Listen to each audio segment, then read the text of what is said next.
Rajkot Raiya road પર આવેલ પ્રમુખ સ્વામી ઓડિટોરિયમમાં ક્ષત્રિય સમાજ દ્વારા ગુદડી કે લાલ સત્કાર સમારોહ યોજવામાં આવ્યો હતો। આ સમારોહમાં સમાજના અગ્રણીઓ અને બિલ્ડરો તથા ઉદ્યોગપતિઓ ઉપસ્થિત રહ્યા હતા।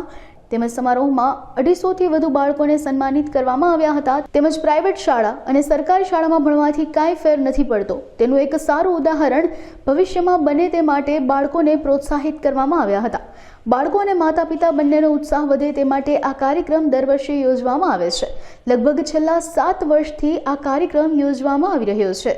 મારું નામ રાણા કૃપાલસિંહ બાબુભા, મૂળ ગામ સદાધાલ, રાજકોટ, અને ક્ષત્રિય રાજ ફાઉન્ડેશનના પ્રમુખ તરીકે સેવાઓ આપું છું। ક્ષત્રિય રાજ ફાઉન્ડેશનની સ્થાપના આમ જોઈએ તો 21/9/2017ના રોજ આજથી 7 વર્ષ પહેલાં થઈ હતી।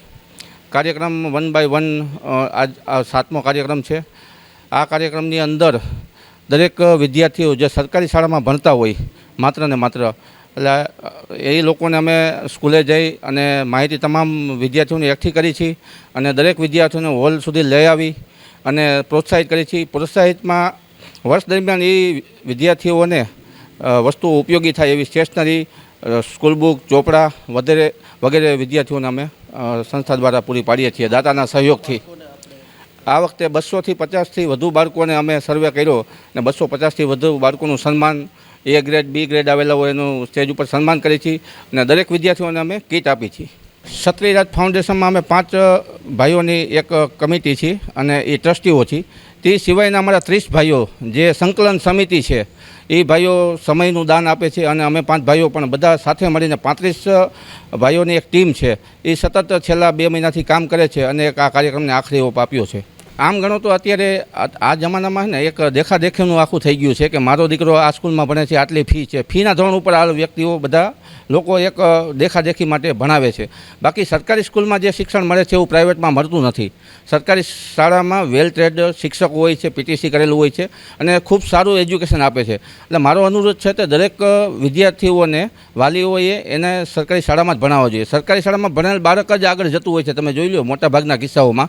બાકી અત્યારે તો જે પ્રાઇવેટ સ્કૂલમાં જે બધું કેવા ટીચરો હોય છે જે ક્વોલિફાઈડ નથી હોતા અને ઓછા પગાર ધોરણમાં એ લોકોનું પણ શોષણ થતું હોય છે। એટલે ખાસ કરીને સરકારી સ્કૂલ જે વેલ ટ્રેડ શિક્ષકો છે એની પાસે ભણાવો અને બાળકને આપ હોશિયાર બનાવો અને આગળ જતાં કંઈક સમાજ માટે કરે અને દેશ માટે કંઈક કરે એવી અમારી સંસ્થાની ભાવના છે। દિગ્વિજયસિંહ વાઘેલા, પ્રવક્તા, ક્ષત્રિય રાજ ફાઉન્ડેશન। ક્ષત્રિય રાજ ફાઉન્ડેશન છેલ્લા 6 વર્ષથી ગુદડી કા લાલ વિદ્યાર્થી સત્કાર સમારોહ કરીએ છીએ। ગુદડી કા લાલ એટલે કે ચિત્રે વીંટાયેલું રતન। આ કાર્યક્રમની અંદર રાજકોટ મ્યુનિસિપલ કોર્પોરેશનની અંદર ભણતા દીકરા દીકરીઓનું સન્માન કરવાનો કાર્યક્રમ રાખીએ છીએ। એની અંદર અમે 250થી વધારે બાળકોનો ડેટા અમને એકત્રિત કર્યો છે।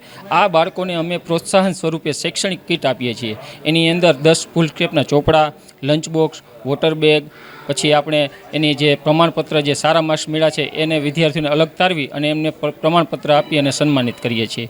આની અંદર અમે છેલ્લા 7 વર્ષથી અનુભવ્યું છે કે શિક્ષણ ક્ષેત્રે ખરેખર દરેક સમાજની અંદર આવા પ્રોગ્રામો થવા જોઈએ। બાળકોને અમે સંદેશો એટલો જ આપીએ છીએ કે આપણે આર્થિક રીતે કદાચ કોઈ પરિસ્થિતિ નબળી હોય તો ક્યારેય પણ ક્ષોભ સંકોચ અનુભવવો ન જોઈએ, કારણ કે જે હીર જે છે, જે શિક્ષણ જે છે, જેની અંદર સુષુપ્ત શક્તિઓ જે છે એ શિક્ષણ થકી ઉજાગર કરવાની છે।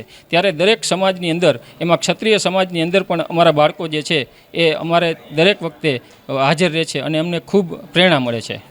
બાળકોના મા બાપને એટલું જ કહેવાનું કે સરકારી શાળાની અંદર ભણતા જે પણ બાળકો હોય તે જે શિક્ષકો જે છે એ ફૂલ્લી ક્વોલિફાઈડ હોય છે।